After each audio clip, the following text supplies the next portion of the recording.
Every second, billions of cells in your body are actively moving nutrients in, pushing waste out, and maintaining the precise conditions needed to keep you alive, all without you thinking about it for even a moment. How do they do it? And what happens when these mechanisms fail?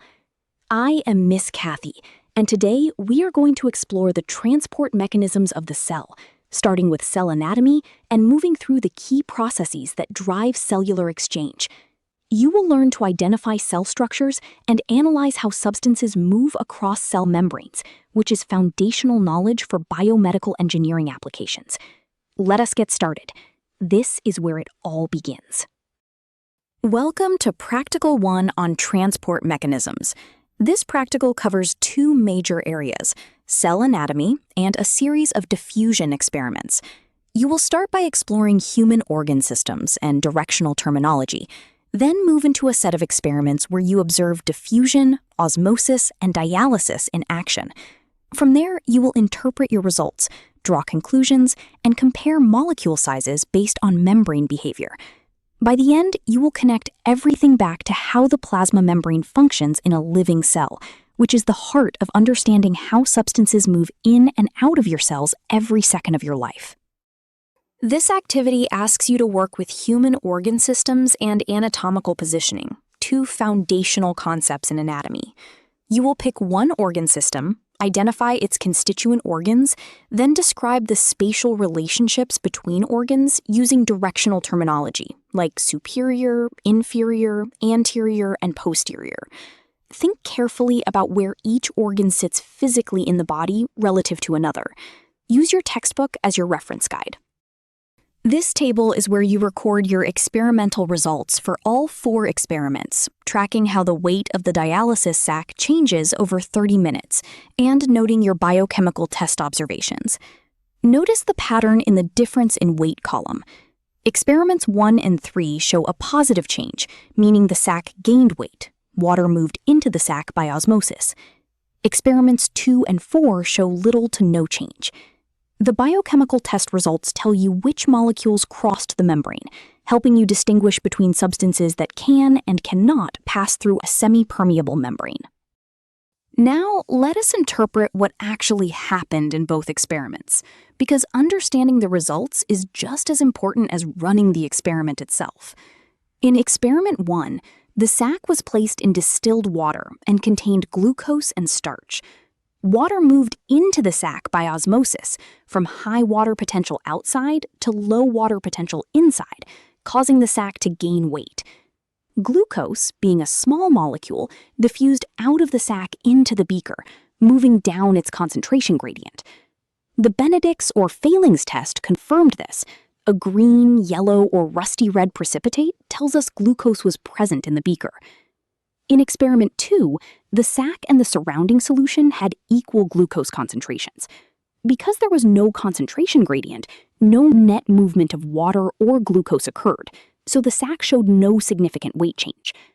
The silver nitrate test was used here to confirm that chloride ions also did not cross the membrane, supporting the conclusion that without a gradient, there was no net diffusion.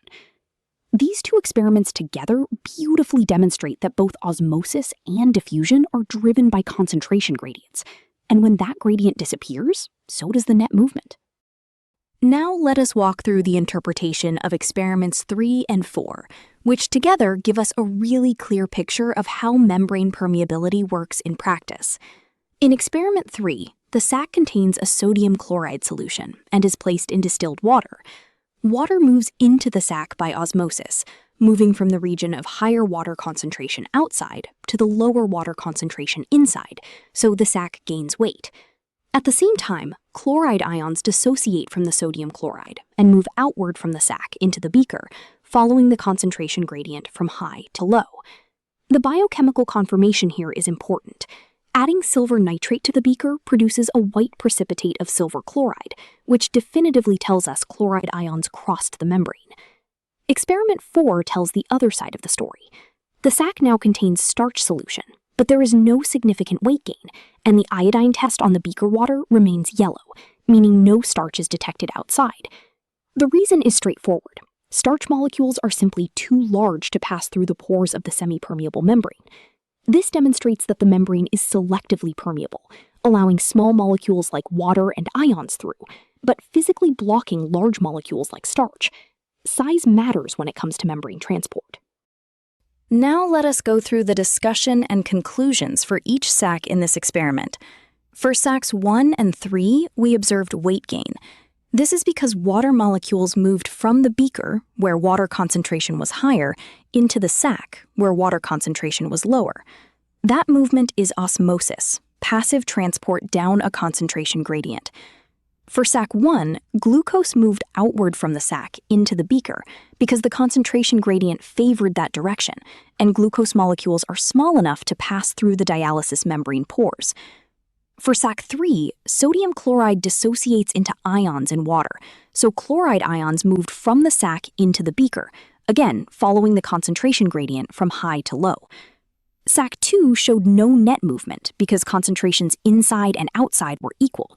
No driving force, no net transport. And for sac 4, even though a concentration gradient existed, starch molecules are simply too large to fit through the membrane pores. This is a key point. A concentration gradient alone is not sufficient if the molecule cannot physically cross the membrane. Size selectivity of the membrane matters enormously here. Now, let us make sure we are clear on the distinction between osmosis and dialysis, because students often mix these two up. Osmosis is specifically about water movement. Water travels from a region of high water concentration to low water concentration across a semi-permeable membrane. Think of it like a crowded room. Water molecules naturally move toward where there is less of them. Dialysis, on the other hand, involves solute molecules, like glucose or ions, moving from high solute concentration to low solute concentration across that same type of membrane. Now, looking at our experiments, osmosis occurred in experiments 1, 3, and optionally 4, because in each case, water moved into the sac due to the lower water concentration inside. Dialysis occurred specifically in experiments 1 and 3, where solute molecules, glucose in experiment 1 and chloride ions in experiment 3, moved outward from the sac into the surrounding beaker solution. Notice that both osmosis and dialysis can happen simultaneously in the same experiment. That is because the semi-permeable membrane allows water through, but also allows small solute molecules through, depending on their size. The key word in both definitions is net movement, meaning the overall direction of movement when you account for molecules moving both ways across the membrane. So here is the conclusion we have been building toward. When we rank these molecules by size, we get water is the smallest, followed by sodium chloride, then glucose, and finally starch as the largest. This order is not arbitrary. It directly reflects molecular mass. Water has a molecular mass of only 18 grams per mole, which makes it the tiniest. Sodium and chloride ions are slightly larger, glucose is considerably bigger, and starch, being a long-chain polymer made of repeating glucose units, is by far the largest. This is why in our experiment, water and the smaller molecules can pass freely through the semi-permeable membrane, but starch cannot. The membrane acts like a size-selective filter, and starch molecules are simply too bulky to squeeze through.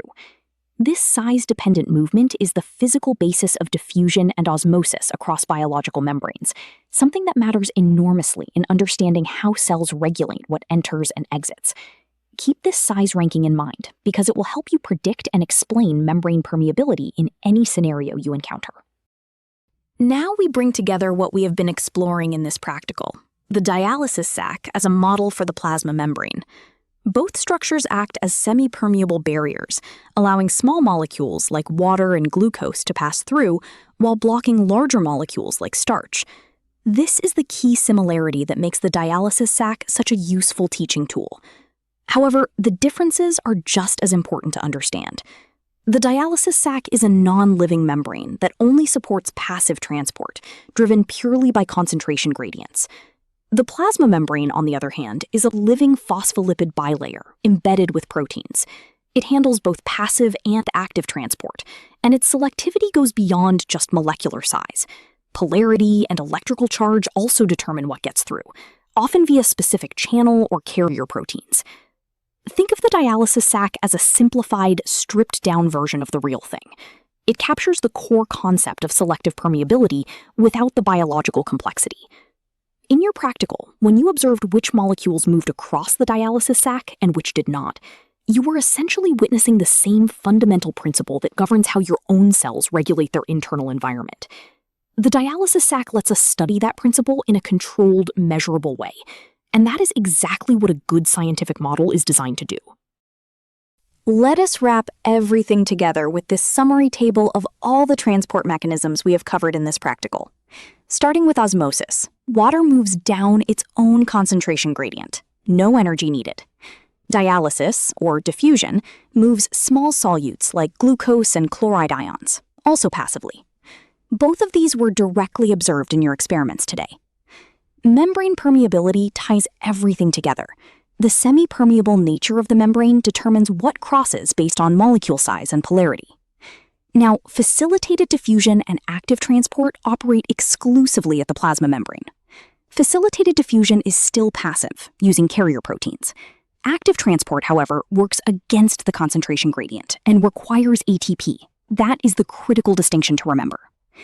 The highlighted rows represent what you physically observed and measured today, so anchor your understanding there first, then extend it to the plasma membrane mechanisms.